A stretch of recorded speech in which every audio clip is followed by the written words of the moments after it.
Hello and welcome everyone to this free Ingenta webinar from SciencePOD. Today's guest speaker is Sabine Louët, a media entrepreneur and science communicator, journalist, editor, and who has a keen interest in how best to use technology to deliver improved publishing solutions.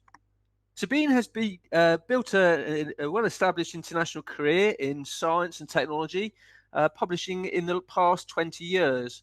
She has worked for international science publishing houses, including the Nature Publishing Group in London and New York, now part of Springer Nature, and a strategic pharma intelligence publishing houses, including Windover in Newark, Connecticut, now part of Informa, and Shanghai, China-based GBI Health. In 2014, she founded SciencePOD, which stands for Science Pros on Demand. She noticed that in the science and technology sector, the way scientists and professionals working in technology communicated was not always optimum. This meant that valuable research findings and exciting technological advances were not communicated widely to those who matter, including policymakers, potential collaboration partners, and the wider publishers. She developed the SciencePOD platform to connect communities of science and technology writers and editors with scientific organizations and industries interested in using its talent management tool, combined with a workflow management solution. She holds honors in MSc Maîtrise in Fundamental Physics from the University of Strasbourg in France, and an MSc in Science Communication from Imperial College in London, UK. In 2006, she has been awarded the Science Journalism Laureate Award from Purdue University, USA, for services to science communication. She speaks fluent English and French and has a good working knowledge of German and Spanish. I will now pass you over to Sabine. Thank you very much. Thank you very much. Thanks for this glowing introduction. Welcome to all of you to this seminar. I'm delighted to be presenting how SciencePOD helps publishers and librarians raise the profile of the published research that they produce. So as Mike said, the founder and CEO of SciencePOD, and we're a company who is very much mission-based. So our mission is to make research findings accessible to wider audiences at post-publication stage. So we very much intervene at the very end of the process that brings publishers to publish research papers. So how do we do that? We make sense of research finding buried in the literature by translating them into clear, concise, and compelling messages. That way, they become accessible to people who are not expert in the field of the research paper or the academic book that we're covering. So this could be scientists from other disciplines. It also matters to policymakers, funders, potential business partners from industry, but also in the case of life science, it matters to patients or to wider public. Today, there's a bit of misconception as to where innovation comes from in our industry. And when I started my company, I was under the impression that large publishers had a lot of money invested in developing the latest technology with colorful websites and flashy animations to serve the community of researchers. And guess what? Some of them do, but by and large they don't. And that's the reality on the ground. So I really looked into further identifying where innovation might be coming from. And interestingly, in January 2019, I came across the work of a Dutch independent consultant in scholarly publishing called Yvonne Kampfens. And we have an interview of Yvonne in our blog at sciencepod.org if you want to find out a bit more about her study. But essentially, she started from the assumption that most people thought that startups in our industry were being acquired by large publishers. And there was not much happening outside large publishers and innovation and startup. And it turned out that the reason why people had that misconception was that because there was a lot of publicity around this sort of acquisition. In fact, she did a very focused study on 120 startups who were actually part of the study. Out of the 77% of the startups she surveyed, so 92 out of 120, she found existed totally independently from large publishers. And of the 23 among the 120 samples she surveyed, 77% of those were acquired by company outside our industry. So this really goes to show that a lot of innovation may not come from industry itself. And you can look at the data I have on the screen here, which really shows who are the top performer in terms of fundraising and in terms of revenue. So you can dive into that study by looking at the URL. You're very welcome to go into that. And what this is really telling us is that we are already seeing the signs that there's bound to be companies in the startup ecosystem that will work across company, across industry, and hopefully not in a not so distant future, we're bound to see a Spotify or an Airbnb for the publishing and the information industry. So this is just to give you a sense of the context in which we operate. Now, as part of my journey as an entrepreneur, I learned to ask the right question. And one of the questions that I had to ask at the beginning is, what is the driver, the biggest driver of change in our industry? Is open access the biggest driver of change? And if you consider that this lovely bird on the screen has a very widely open beak, you might consider that open access is actually the end all and be all. It turns out that open access is not quite as popular as the number of column inches we have online make you believe. There was a study published in 2017 by independent publishing consultancy Delta Think, and they found that since open access was launched as a concept in 2002 with the Budapest Open Access Initiative, its implementation and adoption only represented 20% of the total article output in volume. And this means that at best, this was 10% of the market value. So although open access is indeed a driver of change in our industry, it's not as fast as it as some people might believe might be. So I looked into this open access trend a bit further, and I realized that pretty much open access is not driven by scientists themselves by and large, but it's now driven by funders. I mean, Plan S is a classic example whereby the European Commission has decided to start throwing a spanner in the works so that people react and start adopting open access on a wider scale. And this is why they've come up with a set of 10 guiding principles. And by the way, Europe is not the only one going in that direction. In China and in India, we've seen some signal that there's a raised awareness that open access is the next thing for the publishing industry. So this is all very well to have all these guiding principles and policymakers and funders thinking, we need to push in that direction. But the reality is this is making a lot of people uncomfortable. And that's because we all wonder what shape open access will actually take. And there's been some element of answer to that question. We've seen a few interesting deals coming through. If you take, for example, in January 2019, Wiley announced that they had made a deal with the German consortium representing most of the research institutions called the Project Deal.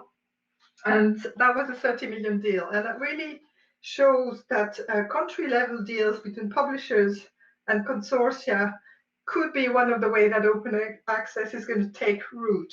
2 years prior to that, in 2017, EDP Science had already announced that they made a nationwide deal with a French consortium for academics called Couperin. And so that really suggests that this is not the last of these deals. And I'm aware that there's a lot of work happening behind the scene to go in that direction as well. Now, it's all very well to have national deals, but that doesn't work with everyone, and not everyone is in a position to get involved in a national deal for open access. So what we've noticed is there are also some independent operators, mainly startups like Knowledge Unlatched in Berlin, who position themselves as a broker between groups of librarians of similar academic focus who are teaming up to purchase bundles of open access articles to publishers. So there's a kind of brokerage happening between librarians and publishers. And the benefit of this kind of bundle approach to open access is to give people a lot of choice and flexibility, which really is a different approach to the old subscription model in our industry. So at SciencePOD, we've been observing this because we very much like that bundle approach because ourselves, we sell bundles of content to publishers at the post-publication stage to make sure that they can tell the story of what's buried in the research that they publish and bring some more attention to the work they publish. A lot of our publishing clients consider this to be part of their author services, or they use it as part of their content marketing activities. And of course, there's always the advantage when you start, telling the story of what's happening in research papers, what the research findings actually are, is that it gives greater accountability to funders, to taxpayers, and to the wider public. So there's a bigger corporate social responsibility aspect to doing this sort of activity. But let us not forget that one of the main beneficiaries to this sort of approach is the author themselves, because there's quite a lot of value for authors. In this new open access context, authors increasingly feel the need to be noticed because they're no longer relying solely on the journal impact factor as a way of getting noticed. As you might have seen, there's a lot more individual scientists trying to promote their own work directly. So instead of having the journal as a brand, they're relying on their own name as a brand. And the witness to this is the emergence of altmetrics to measure how well they stand out of the crowd. They also increasingly make use of these social media networks for scientists who are really embodying the new way that scientists themselves communicate with each other and with wider audiences. And more than ever, these scientists need to tell their story through those networks. So there's a lot of evidence to see that the social media network for scientists are very popular. And in addition to that, people tend to rely on LinkedIn and Twitter and these sort of more professional tools to also share their research. And that's a trend that we've witnessed quite a lot. So in a way, SciencePOD is positioned in a unique place to serve the need of these authors who increasingly want to communicate beyond the inner circle of their peers, and yet they are not always equipped with the communication skills, with the writing skills to make their message clear and easy to understand to lay audiences. And this is why they may rely on us, either directly or indirectly through their institution or the publishers. So this is an example I have on the screen now of a research paper, which is featured on the bottom of the screen, turned into an infographic. So what we've done is we've put together a team of a writer, a designer, an editor, and a proofreader to extract the core message from that particular research paper and portray it in the simplest term using images, which are sometimes more powerful than words, as you might know, but also making sure that every piece of information that's included in this infographic is scientifically accurate. And we always check with the author of the original piece of work that what we've portrayed is scientifically accurate. And this is a very important part of what we do, because to get trusted content in a world where there's a lot of fake news, a lot of misinformation, is priceless. So I'm going to now give you a few more examples of things we've done. We're working, for instance, with one of the portfolio of physics journal called European Physical Journal that belongs to Springer Nature. And we do 300-word summaries of their most interesting papers. On the left-hand side of the screen, we had a really nice story where we put out this 300-word summary of on the physics of champagne, and it was distributed through one of the news broker service for science called Alpha Galileo, and it got picked up by the New York Times. So the scientists got a really nice little snippet in the New York Times based on the original 300-word summary we had produced. I mean, we've worked with EPJ for quite some time, so we have a lot of experience with them. And you can see on the screen, there's other cases where we had video combined with summary. We've also done a different kind of format for another client. In this case, it's some Elsevier journal, and it's a different approach because what they wanted is more of a news story, something that's easy to read, easy to share, and that also involves quoting the scientists so that the piece is more readable, more accessible. And we're doing this on a regular basis now, and the service is quite extensive in that it's not only just the writing of the news story that we get involved in, but also the cherry picking, the selection of the most interesting of the research paper that come out of that particular stable of journal, because the people who do write those news stories are fully fledged journalists. And they have the capability to understand the science because most of them are trained as scientists, very often have a PhD, but also they have experience of working in the media and they have experience sometimes of working in science publishing. So they combine these two unique skills in the one person. And our entire community of science journalists and editors are actually exercising their skills when creating stories on behalf of publishers or authors. So now I'm going to give you another example of the kind of content we've done, just to show you that it's always about an author, but it can be expressed in many different guises. In this case, this was a book review that was written by one of our writers, and it really helped bring the book to life and make people feel like reading more of this. In addition to that, we've also done something that's more author-centric. If you look at this was a publisher that specializes in communicating the findings of EU-funded research programs. And we used to do a lot of Q&A, straight Q&A around interesting research thematic. In this case, it was health economics. For the top left corner, and on the bottom right corner, we had a slightly different approach in that we wrote a profile. So the difference between a straight Q&A and a profile is that a profile is very much designed to tell the story of a scientist, going back to the days where they chose to become scientists and trying to explain what motivated them to become scientists in the first place. And that makes them come across as being more human and more endearing to the target audience. So it's quite an effective way of communicating.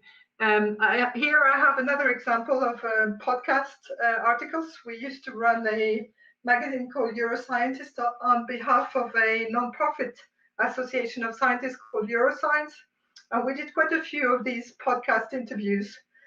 putting the scientists at the core and asking them topical questions. You can see Cédric Villani, who's a medal field scientist from France, among others in this slide. And finally, another format that we've worked on quite a bit is the video interview. The beauty of a video interview is that you're not just confined to asking questions and having the answer from the scientist, but you also can bring in some footage, either produced by the researcher. In this case, this scientist was working on marine science, studying the coral reefs, and we're able to put some beautiful pictures together with the actual voiceover from the scientists and their answers to our questions. So to cut a long story short, essentially bringing this post-publication content to complement your original research literature really does a few things quite helpful. First of all, it raises the profile of the work by an average of 30%. This is our own estimate based on the feedback we've got from our own client. It also, by using our platform, because it's a centralized cloud-based platform that allows to put together teams of people to deliver the content I've shown you, you can decrease the turnaround time in terms of delivery of the content by 50%. And of course, last but not least, there's a clear benefit in that it takes 80% less time to source the right talent, because our community is already present on our website, on our platform. So it's a matter of doing a keyword search for someone with the right scientific expertise, sometimes the right language expertise, and allocating them the job. So I'll show you later in the presentation how our platform actually, what it looks like and how it functions. And based on our experience and on experience of other people doing similar work, we've estimated that for a plain language summary, for instance, to be added to a peer review research paper increases the number of downloads by 23%. This is based on a single study that Kudos did in PLOS quite a while back in August 2017 or 2018. But that's not the only piece of evidence. We've actually gathered our own anecdotal evidence based on feedback from other clients, said that they reckon that the number of downloads was up by 35% in their case. So, you know, that's what we get, a figure of about 30% increase in the number of usage of the original research when you add on one of those summaries, one of those interviews, one of those pieces of exciting and compelling content that is added to the original piece of work. Now, we've also had data from some of our clients who are developing videos summarizing the content of research papers. We actually write scripts for these clients, and they reckon that there's the frequency of access to their article increases by 80% when there is a video summary, and they end up, the articles end up ranking 18% higher if they have such video summary. So it's not something that is negligible, and it makes a huge difference to usage of the original work. So just to give you an idea of the people we work with, we obviously work with the biggest players. I mean, these are only two examples, but not necessarily only the biggest player. We also have a relationship with smaller publishers, and we like the fact that they have versatility and the ability to adopt a new innovative format as well to tell the stories of the research that they publish. So really, the problem we're solving for a lot of our clients is to create more content in less time without compromising on quality. As I explained in the process that we go through to create any of these digital news stories or digital pieces of content, we always relate back to the scientists for quality control. And that really makes a huge difference on the end product. And this is something people notice when they work with us. It's like there is a certain high level quality that they don't always find elsewhere. Or if they try to do it in-house, they may not have the time to do it themselves. So that's what brought us to think about catering for people who may not have the resources to have a team of writer, editor, proofreader put together for every single piece of content they need to produce, and to try and find ways to automate part of the process to decrease the costs. And this is why we turned into artificial intelligence. So could technology be the solution? As you may know, there's a report produced by McKinsey in 2017 that estimated that 50% of our work activities can be automated, and that by using algorithms that we already have today. And the trouble is, as we've witnessed in our own industry, the trouble is that not all available AI technologies have been yet adopted by our technology. And this is what really drove me to look into more details when it comes to using AI to optimize our processes, our editorial processes, but also save time and effort. So before I go further on the topic of AI, I just wanted to give you a few definitions, because I think it always helps. There is a lot of sub-fields in AI, and I chose to focus on two of these sub-fields. One is called natural language processing, which is typically algorithm that help machines understand the general meaning of text written by humans. In other words, that's the natural language part. And the other part of subdivision of AI that we looked into was the natural language generation. And that's really algorithms that are designed to turn structured templated data into a digestible narrative, which looks like it was written by humans. And to give you an example of natural language generation, I'd like to revert back to the first automated news report that was done in 2014. And at that time, there was an earthquake that happened in the LA region. So a journalist at the LA Times called Ken Schwenker had developed an algorithm called QuakeBot, capable of writing a report on that particular earthquake. And all it did is really take a publicly available feed from the US Geological Survey, extract the data. It was, in this case, an earthquake of magnitude 4.7. It happened in a particular area in California, so the name of the location was also extracted. And then they plugged in that data into a pre-templated news story, which means that the actual news story was published on the website of the LA Times before the journalist was even out of bed that morning. And of course, I mean, this is quite limited, but it allows to get the news first online, and then possibly for the journalist to dig into the story at a later stage. But that's just a classic example of natural language generation.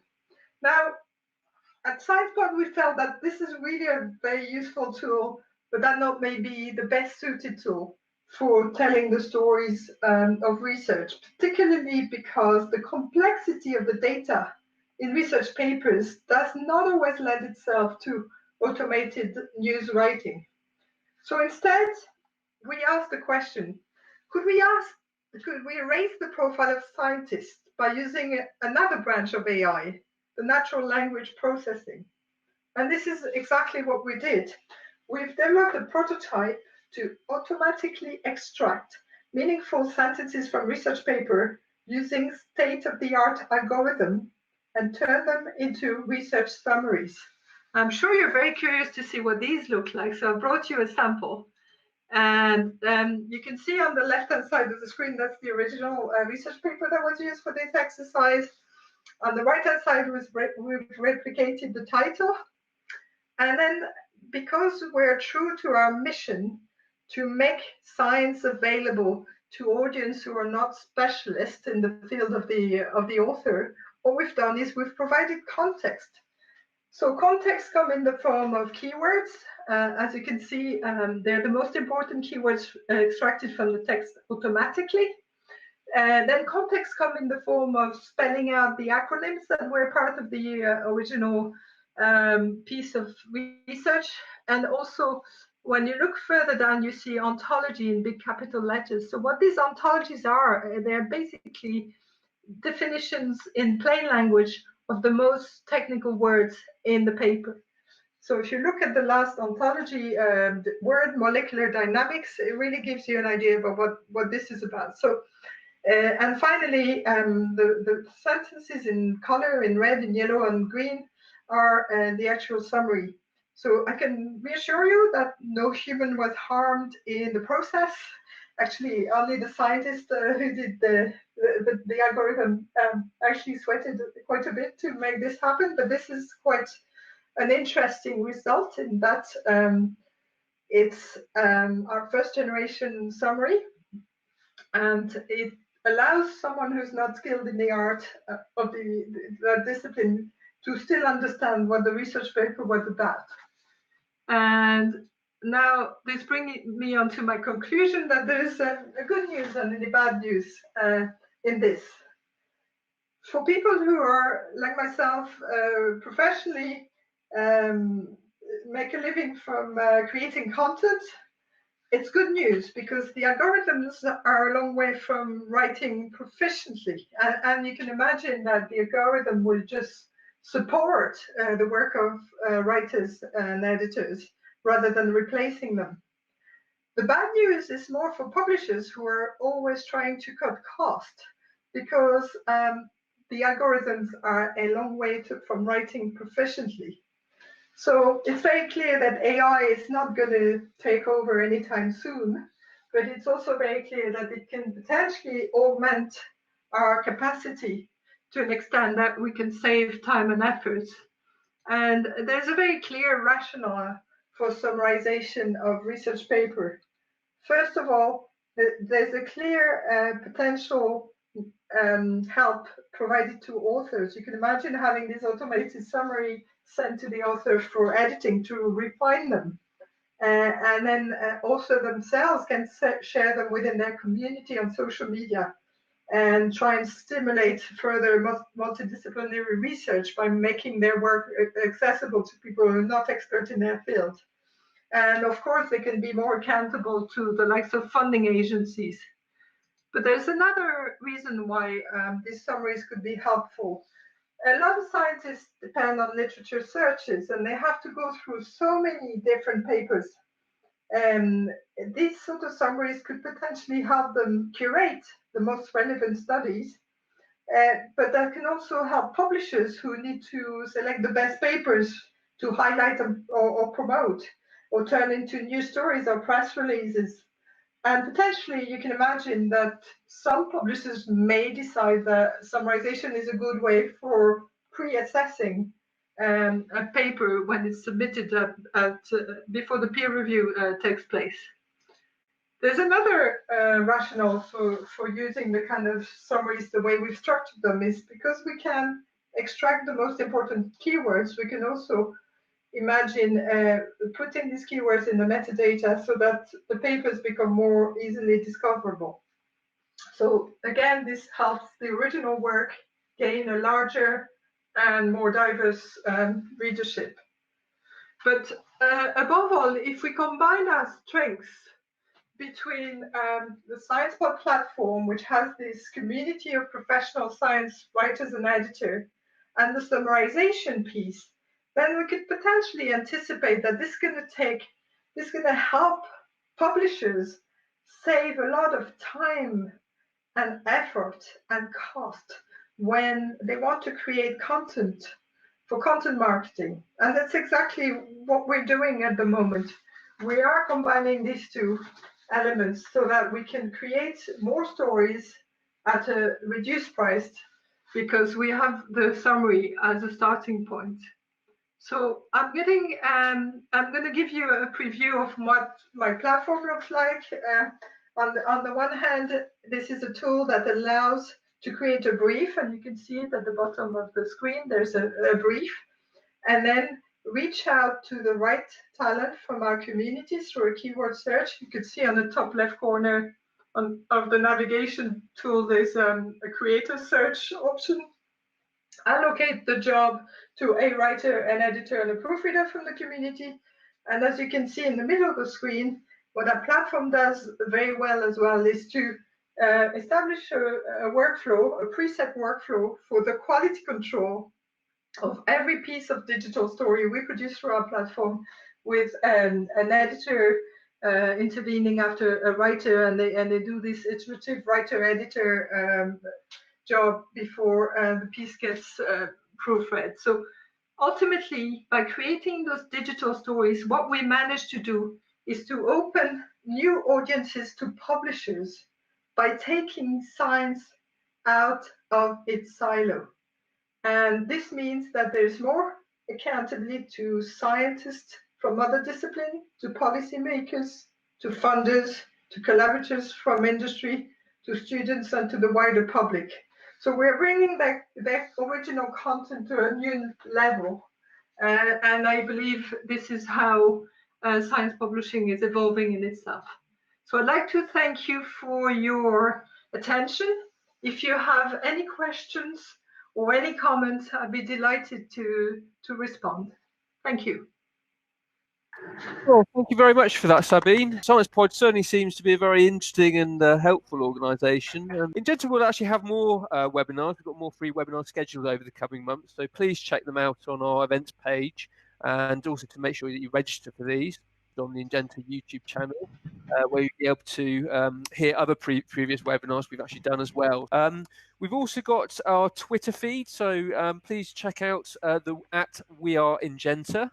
And if you're interested in any Ingenta platform or some of our latest products like Ingenta Connect Unity, please contact us at info@ingenta.com. Be grateful if you can join us for our next webinar, but for this one, thank you very much. Bye.